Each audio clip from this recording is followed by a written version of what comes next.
Assalamualaikum warahmatullahi wabarakatuh.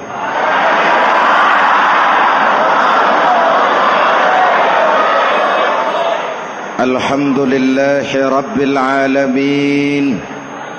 Wassalatu wassalamu ala asyrafil mursalin Sayyidina wa maulana Muhammadin wa ala alihi wa sahbihi ajmain, amma ba'du.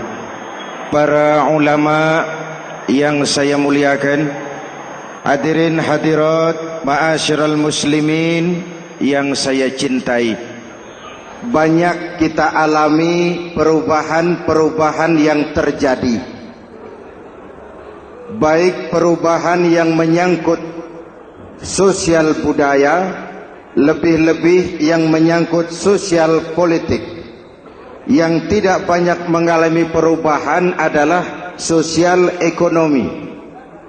Bahkan angka kemiskinan kita naik menjadi 3/5 dari total penduduk kita hidup di bawah garis kemiskinan, dan 20% diantaranya miskin mutlak. Perubahan-perubahan yang terjadi menyadarkan kita kepada kebenaran Al-Quran ketika Allah menyatakan wa tilkal ayyamu nudawiluha bainan nas. Hari itu kami putar di antara manusia. Ada saat datang, ada waktu pergi. Ada hari lahir, ada saat kembali, ada waktu dilantik, ada saat menyerahkan jabatan. Hari kami putar di antara manusia dan hidup cuma sekadar menunggu giliran. Soalnya kemudian di tengah perubahan-perubahan yang terjadi begitu cepat, what must we do now?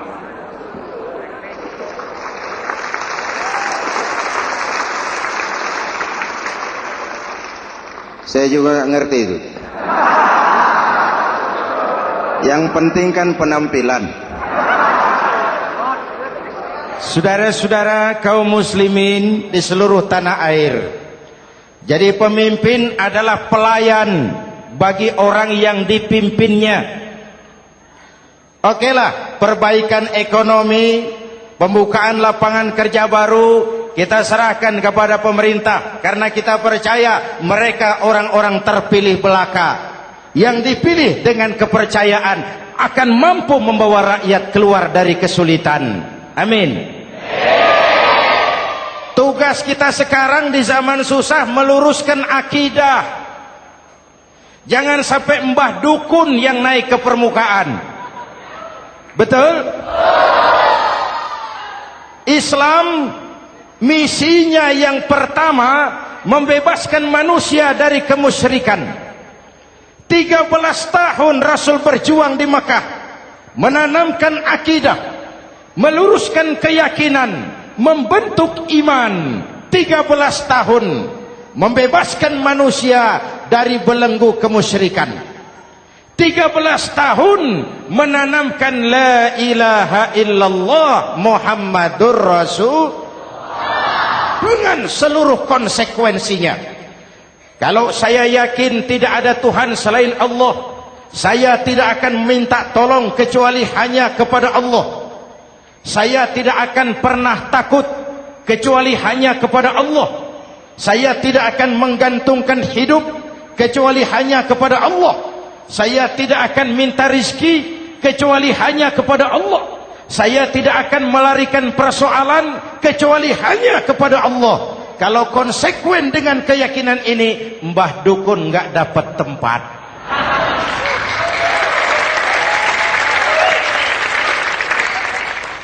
Akur?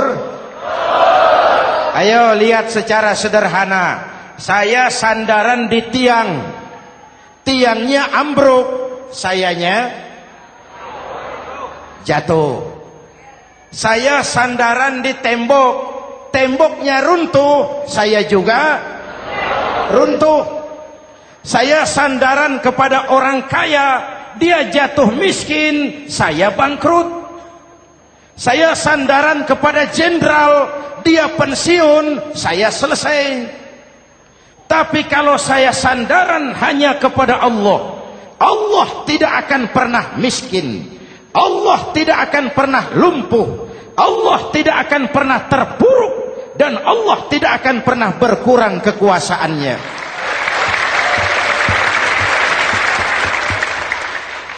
Maka umat Islam, sesulit apapun zaman yang kita hadapi, Allah juga tempat kita bersandar.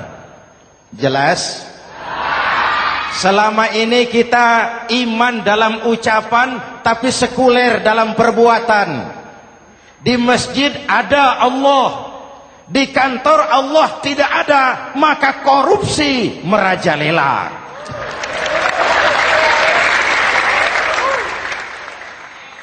Di masjid ada Allah, di pasar Allah tidak ada, maka timbangan tetap curang. Kita iman dalam ucapan, tapi sekuler dalam perbuatan. Oleh karena itu, sesulit apapun zaman yang kita hadapi, iman jugalah pegangan kita, Allah juga tempat kita bersandar. Boleh zaman berubah, akidah jangan sampai goyah. Karena iman kita hidup, untuk iman kita berjuang, dan dalam iman kita ingin kembali menghadap Allah Subhanahu.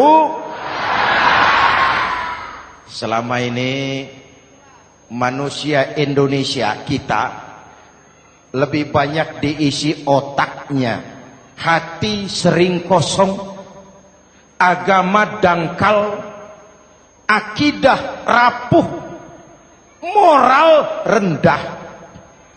Memang kemudian muncul banyak orang-orang pintar, cuma sayang tidak benar. Indonesia kita bangkrut, Indonesia kita terpuruk, Indonesia kita sakit parah kalau diurus orang yang cuma pintar tapi tidak benar. Kita perlu orang-orang pintar, tapi kita lebih perlu orang benar. Jelas? Kalau cuma pintar tapi tidak benar, itu yang sering saya sampaikan, nanti disuruh ngurus beras malah nimbun beras.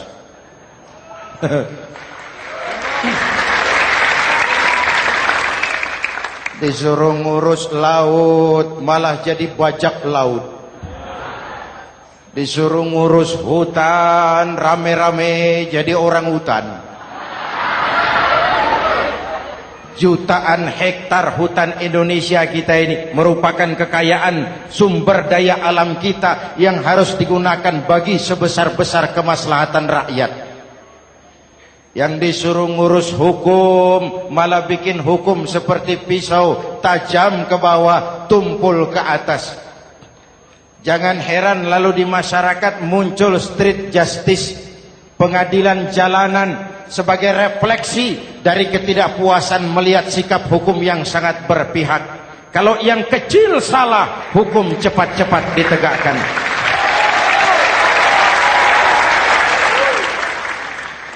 Lihat saja sekarang ini kalau orang terkenal banyak uang punya masalah, antri yang bela. Betul?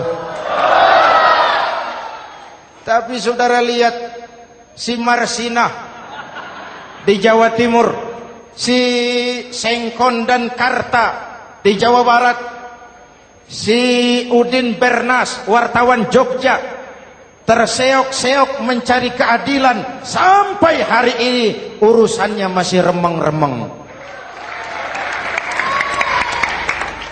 Kenapa bisa begitu? Jawabannya sederhana, tidak ada fulus. Ada fulus mulus, tidak ada fulus manfus. Betul? Jangan sampai para penegak hukum kita terjebak pada lagu baru, maju tak gentar, membela yang bayar. Biar bertentangan dengan nurani, biar bertentangan dengan public opini, biar bertentangan dengan rasa keadilan. Siapa yang bayar, itulah majikan. Mau benar atau salah, belain terus. Kalau seperti inilah hukum kita, mafioso keadilan akan tetap gentayangan. Hadirin yang saya hormati, 13 tahun beliau berjuang di Mekah, meluruskan keyakinan, memantapkan akidah, meneguhkan iman. Dari situ segalanya dimulai, dan ke situ segalanya akan menuju. Intan paling mahal, mutiara paling berharga, tidak lain adalah nilai-nilai keimanan. Kalau itu sudah tergadai, apalagi yang bisa kita banggakan dalam kehidupan ini? Kita merasa harta kita berharga, belum ada artinya ketimbang iman. Kedudukan kita punya nilai pun belum ada artinya ketimbang dengan nilai-nilai keimanan. Itu intan paling mahal, itu mutiara paling berharga. Harta baru ada manfaatnya kalau dilandasi dengan iman. Jabatan dan kedudukan baru terasa gunanya kalau dilandasi dengan keimanan. Kalau jabatan lepas dari iman, yang akan lahir Fir'aun baru. Jelas? Kalau harta terlepas dari iman, yang akan muncul adalah konglomerat Korun. Kalau ilmu pengetahuan terlepas dari nilai dasar keimanan, maka yang akan muncul adalah ilmuwan pelacur yang menyalahkan yang benar, membenarkan yang salah untuk kepentingan pribadi. Dan kondisi seperti itu tidak akan membuat kita makin sehat. Oleh karena itu, pada kesempatan ini, pesan pertama saya, menghadapi zaman susah, tetap jaga akidah. Tetap pelihara keyakinan. Kesulitan bukan untuk ditakuti, untuk diatasi. Hidup adalah kerja keras, bukan keajaiban. Perubahan tidak akan datang hanya dengan simsalabim abragadabra. Perubahan tidak akan muncul hanya dengan berandai-andai. Perubahan tidak akan turun dari langit seperti turunnya embun di waktu malam. Perubahan adalah kerja keras. Sehingga Al-Quran membimbing kita, innallaha la yughayyiru ma biqaumin hatta yughayyiru ma bi anfusihim. Allah tidak akan mengubah keadaan suatu bangsa kalau mereka tidak mau mengubah apa yang ada di dalam diri mereka. Yang ada di dalam diri itu rule of thinking, state of mind, cara kita berpikir, cara kita memandang kehidupan, cara kita mengatasi persoalan. Hadirin yang saya hormati, inilah iman. Berangkat dari ini kita menyadari, ini ujian buat kita rakyat. Dan kita rakyat Indonesia ini kalau sama susah sih sudah kenyang. Ya Pak? Ya Pak? Kita ini sebagai bangsa mengalami apa yang disebut oleh Bung Karno up and down. Naik, turun, timbul, tenggelam, pasang, surut. 350 tahun dijajah oleh Belanda, kita susah. Berangkat Belanda, masuk Jepang, susah lagi. Pergi Jepang, datang nikah, susah lagi. Lalu kita merdeka, dirongrong oleh berbagai pemberontakan, susah lagi. Makan bulgur, antri minyak. Lalu PKI berontak, susah lagi. Muncul orde baru, lama-lama susah lagi. Orde baru selesai, naik reformasi, mulai repot nasi, susah lagi.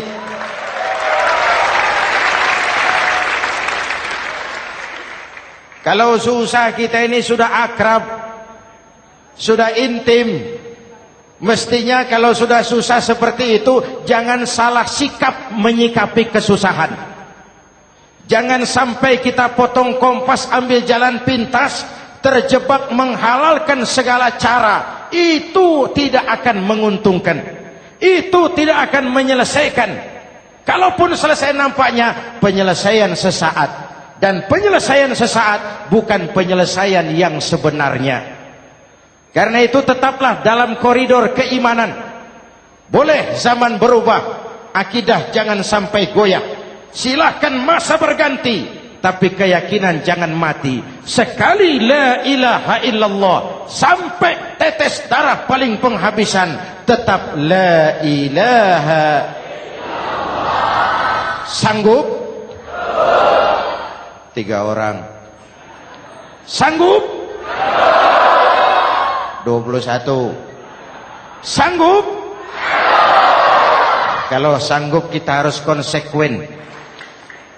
Saudara-saudara di seluruh tanah air, misi yang kedua dari Islam setelah membebaskan manusia dari kemusyrikan, membebaskan manusia dari ras diskriminasi, mengikat manusia dengan tali akidah. Sebelum Islam datang, manusia dibedakan oleh warna kulit, manusia dibedakan oleh faktor keturunan, manusia dibedakan oleh faktor harta dan benda. Adalah Rasul yang mengajarkan, innallaha la yanzuru ila suwarikum wala ila amwalikum walakin yanzuru ila qulubikum wa a'malikum. Allah tidak melihat potonganmu, Allah tidak melihat hartamu. Yang Allah lihat itu adalah hatimu dan amal perbuatanmu. Jauh sebelum Amerika teriak-teriak membanggakan apa yang mereka sebut sebagai Declaration of Independence, Nabi sudah mengajarkan kepada kita semua, An-nas kulluhum li Adam wa Adam min turab, la fadla li Arabiyyin ala ujamiyyin illa bittaqwa. Seluruh manusia berasal dari Adam. Adam diciptakan dari tanah. Tidak ada kelebihan Arab dengan yang bukan Arab kecuali takwanya. Jauh sebelum Amerika mencanangkan bahwa semua manusia dilahirkan sama, that all men are created equal. Jauh sebelum itu Islam sudah membebaskan manusia dari ras diskriminasi. Apa dalam konteks kekinian menghadapi zaman susah tetap jaga kerukunan? Ya Pak, ya Bu, oi Bu. Menghadapi zaman susah tetap jaga kerukunan, baik antar umat seagama, antar umat beragama, maupun antar umat beragama dengan pemerintah. Menjaga kerukunan, jangan saling sikat sikut di antara kita. Sebab kalau sudah rukun, saya ajak berhitung, 1 ditambah 1 sama dengan, itu matematika namanya, hasilnya pasti. Tapi angka sosial hasilnya aneh. Saya ubah jadi angka sosial. Ayo kita berhitung lagi. 1 orang takut ditambah 1 orang takut sama dengan 2 orang setengah berani. Kenapa setengah berani? Karena sudah berdua. Tadi kan takut sendiri. Kalau sama-sama takut berkumpul jadi setengah berani. Kalau ditambah 1 orang takut lagi, 1 orang takut ditambah 1 orang takut ditambah 1 orang takut sama dengan 3 orang berani. Kenapa jadi berani? Karena sudah bertiga. Kita yang lemah, kita yang marginal, kita yang dikucilkan, bahkan kita yang dilecehkan, kalau mau rukun kita akan kuat dan tidak bakal dipermainkan orang.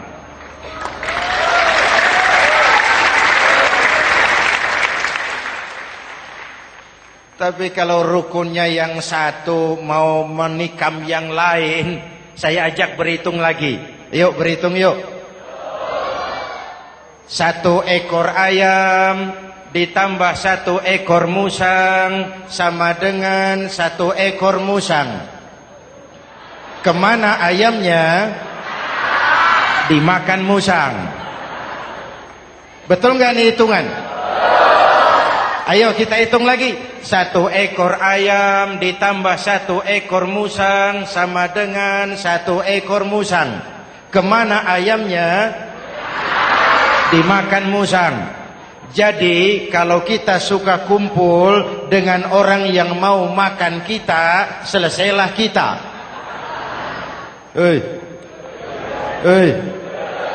Maka kalau merasa kita ini ayam, yuk kumpul sama-sama ayam, pulang ke kandang ayam. Kalau ada ayam kumpul ke kandang musang, itu namanya ayam minum baygon. Jelas? Menjaga kerukunan. Pertama, antar umat seagama, sesama muslim harus saling menjaga, harus saling memelihara. Baik dia muslim yang jadi kapolri, baik dia muslim yang jadi kasat, baik dia muslim yang jadi pengusaha, baik dia muslim yang jadi petani, nelayan, guru, semua komit menjaga semangat kebersamaan, rukun antar umat seagama. Jelas? Jelas? Hadirin yang saya hormati, atas dasar itu saya ingatkan kembali, kita semua ingin persoalan terorisme dilepaskan kaitannya dari agama manapun. Tidak ada kaitannya terorisme dengan Islam, dengan Kristen, dengan Hindu, dengan Buddha. Tidak ada kaitannya terorisme dengan pondok pesantren.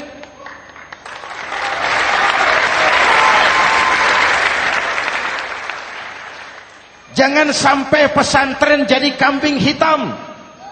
Karena sejak zaman penjajahan, pesantren sudah terbukti memberikan kontribusi bagi perjuangan memerdekakan rakyat Indonesia. Rukun antar umat seagama. Yang kedua, rukun antar umat beragama. Islam ini rahmatan lil, jangankan manusia walaupun berbeda agama, binatang saja dihormati. Ada hadis, fa iza zabahtum fa ahsinuz zibhata. Kalau kamu menyembelih hewan, sembelihlah dengan cara yang terbaik. Jangan menyembelih ayam dengan pisau tumpul. Itu namanya tidak berperi kebinatangan. Yang kecil lagi, saudara buka babul istinja, makruh buang air kecil di tanah yang berlubang. Sebab apa? Pertama, menjaga kesehatan. Siapa tahu di lubang yang saudara buang air kecil itu ada gas beracun. Kalau tidak, melindungi binatang yang ada di dalam lubang. Siapa tahu di lubang yang saudara buang air kecil itu ada semut sedang rapat membahas terorisme. Apa dosanya lalu mati dikencingi? Ini namanya rahmatan lissemut. Binatang saja dilindungi. Maka perbedaan agama tidak harus menyebabkan kita bertolak belakang.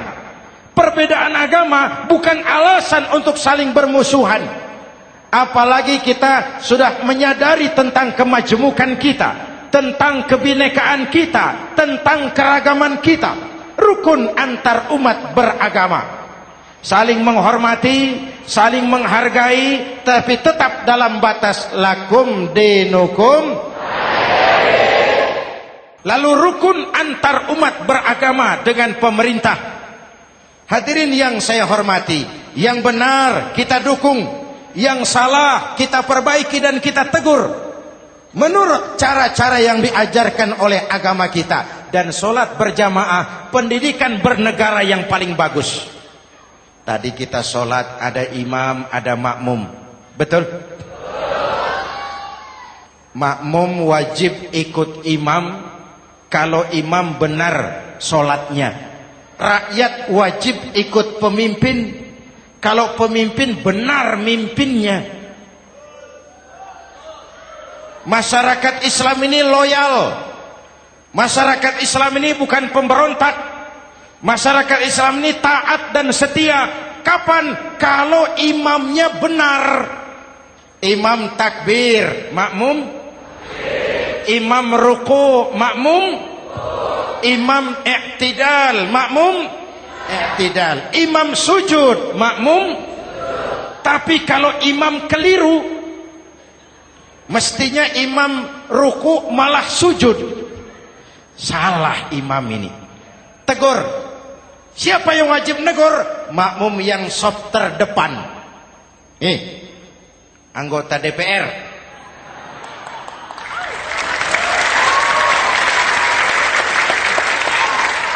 Ini wakil-wakil makmum ini. Saf di depan ini. Kalau imam keliru mereka paling tahu. Ngomong. Tegur. Bagaimana negurnya? Ada aturan main. Mestinya ruku, imam sujud. Salah ini imam. Subhanallah. Kan begitu negurnya. Betul? Tidak boleh juga imam keliru, makmum emosi. Main pegang. Weh, makmum salah. Hoi, hoi. Kacau sholat. Betul? Anggota dewan ini, saf di depan. Itu kalau imam keliru. Satu saat imam buang angin. Namanya manusia bisa buang angin toh. Apa makmum lalu berkata, demi kesetiaan saya kepada imam, imam buang angin, saya lebih keras lagi. Itu namanya fanatisme buta. Loyalitas yang goblok. Imam buang angin, minggir. Iyyaka na'budu wa iyyaka nasta'in. Sampai situ imam buang angin, minggir imam. Lalu saf yang di depan maju. Tidak usah bikin solat baru, teruskan pekerjaan imam. Ihdinas siratal mustaqim. Teruskan. Kenapa? Kalau bikin solat baru lagi, nanti buang angin lagi. Bikin lagi solat. Kapan selesainya solat? Kapan selesainya membangun negara ini? Yang penting imam tahu diri, buang angin, minggir.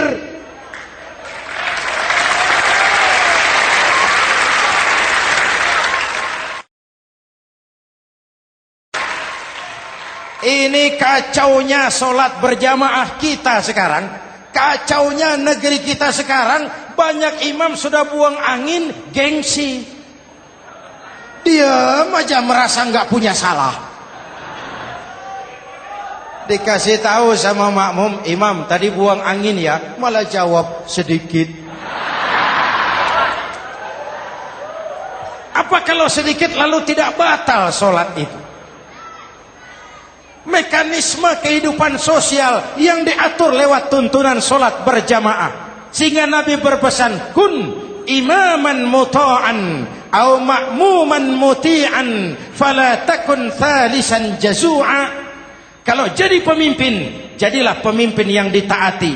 Kalau jadi makmum, jadilah makmum yang mentaati. Jangan jadi golongan ketiga pemecah belah. Di depan tidak jalan, di belakang takut, ditaruh yang di tengah, di depan didorong, yang belakang ditendang. Ini namanya biang kerok.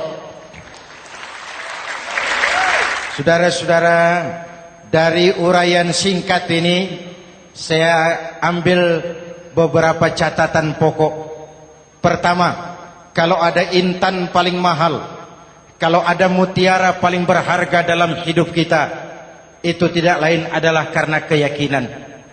Hidup jadi indah, hidup jadi berharga, hidup jadi berarti kalau didasari atas sebuah keyakinan.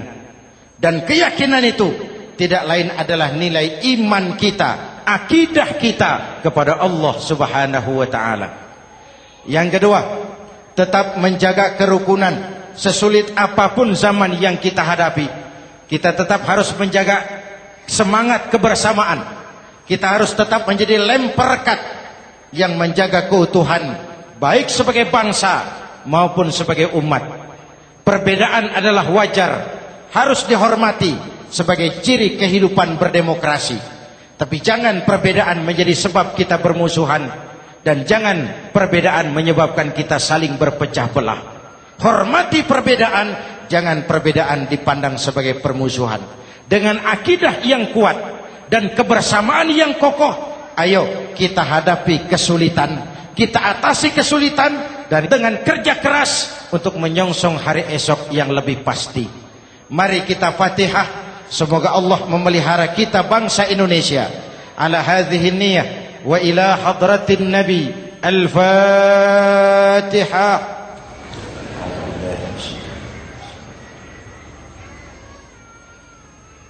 Iyyaka na'budu wa iyyaka nasta'in. Ihdinas siratal mustaqim. Siratal ladzina an'amta 'alaihim. Bismillahirrahmanirrahim. Amin. Alhamdulillahi rabbil alamin. Allahumma salli wa sallim mubarak ala sayyidina Muhammadin wa ala alihi wa sahbihi ajma'in. Allahumma rabbana taqabbal minna salatana wa siyamana wa qiyamana wa takhashu'ana wa ta'abbudana wa tammim taksirana ya arhamar rahimin. Allahumma aslih man fi salahihi salahul muslimin. Allahumma ahlik man fi halakihi salahul muslimin. Allahumma rabbana la tu'akhizna in nasina aw akhtana. Rabbana wa la tahmil alaina isran kama hamaltahu ala alladhina min qablina. Rabbana wa la tuhammilna ma la taqata lana bih wa'fu 'anna waghfir lana warhamna anta maulana fansurna 'alal qaumil kafirin. Allahumma ij'alna minas su'ada'il maqbulin wa la taj'alna minal ashqiya'il mardudin. Afdalu ma qultuhu ana wan nabiyyuna min qabli. La ilaha illallah.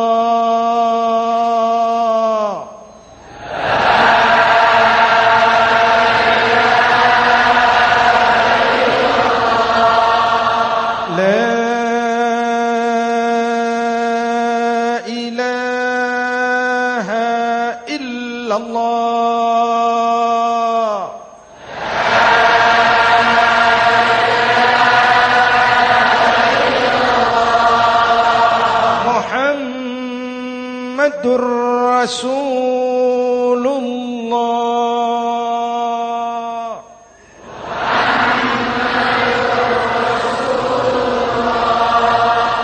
sallallahu alaihi wa alihi wasallam. Kalimatu haqqin 'alaiha nahya wa 'alaiha namut wa 'alaiha wa biha nub'atsu insyaallah minal aminin minal aminin minal aminin rahmatika ya arhamar rahimin. Sallallahu ala sayyidina Muhammad wa ala alihi wa sahbihi ajma'in. Ana rabbika rabbil izzati amma yasifun. Salamun alal mursalin. Walhamdulillahi rabbil alamin. Jumpa lagi di lain kesempatan insyaallah. Wassalamualaikum warahmatullahi wabarakatuh.